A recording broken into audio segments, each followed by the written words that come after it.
La campagne pour les loyalistes se poursuit sur le terrain. Nina Julier, bonsoir. Vous êtes porte-parole de Génération NC et membre du groupe Les Voix du Non. Bonsoir. Bonsoir. Alors, votre réaction par rapport à ce que vous venez d'entendre par la voix d'Aloysius Sako, membre du FLNKS? Écoutez, je note déjà qu'il y a du progrès parce qu'ils acceptent qu'on se rencontre le 13 décembre pour discuter. Donc, ils viendront avec leur projet d'indépendance et on viendra avec notre projet d'une Nouvelle-Calédonie dans la France. Et puis, comme on a su toujours le faire, on continuera de discuter. Et dans l'intérêt des Calédoniens, on finira par trouver une solution, c'en est certain. Alors, votre objectif était de convaincre les indécis du second référendum, car l'écart n'était pas énorme entre le oui et le non, mais maintenant que les indépendantistes l'ont réaffirmé encore aujourd'hui, est-ce que l'objectif a changé ? Bien, effectivement, on a réorienté un petit peu notre campagne, c'est-à-dire qu'aujourd'hui, il est important pour nous que les Calédoniens se déplacent pour aller voter.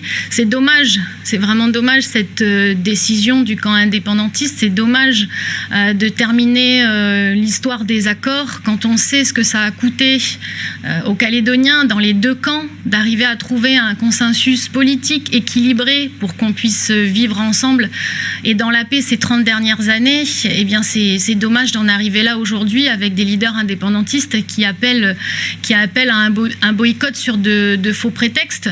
Et les Calédoniens ne sont pas dupes.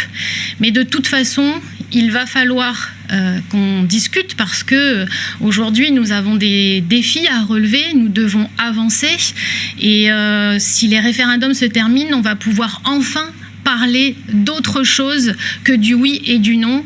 Et vous savez, moi qui suis une jeune élue, j'ai envie de travailler sur des vrais sujets.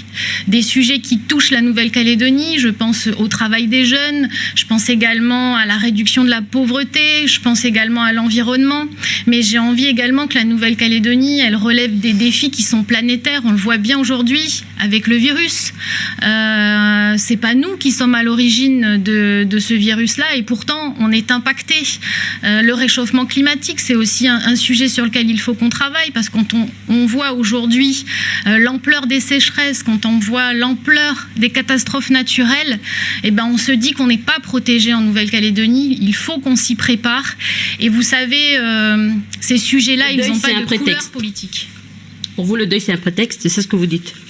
Oui, mais vous savez, c'est ce que tous les Calédoniens disent, que ce sont de faux prétextes. Les conditions sanitaires sont réunies d'une part, et avancer le prétexte du deuil, malgré utiliser les morts comme ça, alors qu'on a tous été touchés par cette crise sanitaire, les Calédoniens ont bien compris que, en fait, les enjeux n'étaient pas là et que les prétextes n'étaient pas là. On a l'impression que les indépendantistes déclarent forfait avant de jouer le dernier match. Et c'est déplorable quand on sait ce que nous a coûté l'histoire. Alors, Nina Julier, ne craignez-vous pas, pour revenir au référendum, que certains Calédoniens, qui eux aussi sont contre l'indépendance, n'aillent pas voter en disant que de toute façon le Nord va l'emporter? Mais j'ai envie d'être optimiste parce que je pense que les Calédoniens sont responsables et les Calédoniens sont courageux. Et je pense qu'aller voter, d'abord, c'est respecter notre histoire, c'est ne pas oublier notre histoire, c'est rendre hommage quelque part à notre histoire. Aller voter, c'est respecter aussi tous ceux qui n'ont pas le droit de vote aujourd'hui et qui aimeraient bien décider de leur avenir. Et enfin, aller voter, c'est pouvoir décider, c'est pouvoir exprimer son opinion, c'est pouvoir être acteur de son avenir. Et je pense que les Calédoniens sont responsables. Je pense que les Calédoniens attendent ce moment, ils n'ont pas envie de se faire voler leur vote. Et je pense que les Calédoniens, notamment nos Kanaks loyalistes, sont des personnes courageuses et je pense qu'elles trouveront le courage d'aller voter, d'exprimer leur opinion et on ne leur volera pas leur avenir. Alors, Nina Julier, le non va l'emporter, ça c'est sûr, le 12 sont les votes des indépendantistes. Est-ce que le symbole de la poignée de main entre Jean-Marie Tjibaou et Jacques Lafleur volera en éclats? Moi, je crois que jusqu'à présent, l'histoire, elle a été respectée. La poignée de main, elle a été respectée. Ce référendum, il s'organise comme les indépendantistes l'ont souhaité, avec les modalités et le corps électoral qui a été souhaité par les indépendantistes. Seule la date a été décidée par l'État, et d'ailleurs, les indépendantistes l'avaient rabâché à de nombreuses reprises. La date doit être décidée par l'État parce que c'est de sa compétence. Donc, pourquoi appeler à un boycott alors que tout a été fait dans les règles et que l'État a répondu à la demande des indépendantistes d'organiser ce référendum? Vraiment, avancer les prétextes de la crise sanitaire et du deuil, ça sonne faux. Ça sonne vraiment comme des mauvais perdants, des mauvais joueurs qui n'ont pas envie d'affronter le résultat de ce dernier référendum.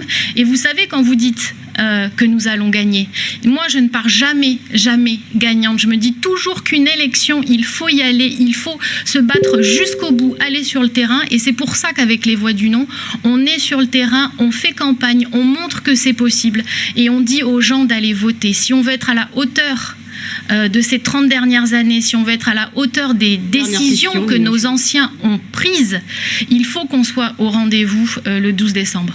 Une dernière question, Nina Julier, pour refermer cet entretien. Si le non l'emporte, il faudra tout de même se mettre d'accord sur un statut. Que prévoyez-vous ?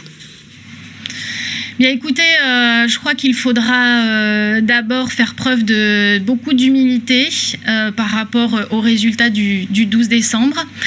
Chacun arrivera avec son projet, mais c'est le jeu. De toute façon, nous, on a un projet d'une Nouvelle-Calédonie dans la France qui s'adapte au 21e siècle et on viendra défendre ce projet. Les négociations vont être compliquées, mais elles l'ont toujours été, mais il n'y a pas de raison que cela ne se passe pas dans le respect des uns et des autres et dans la sérénité. En tout cas, c'est tout ce qu'on souhaite et on mettra toutes nos forces pour arriver à un consensus qui satisfasse le plus de monde possible, qui nous permette de vivre en paix et qui nous permette également de relever les défis du 21e siècle qui nous attendent. Nina Julier, porte-parole de Génération ANC, merci d'avoir accepté notre invitation ce soir. Merci, bonne soirée.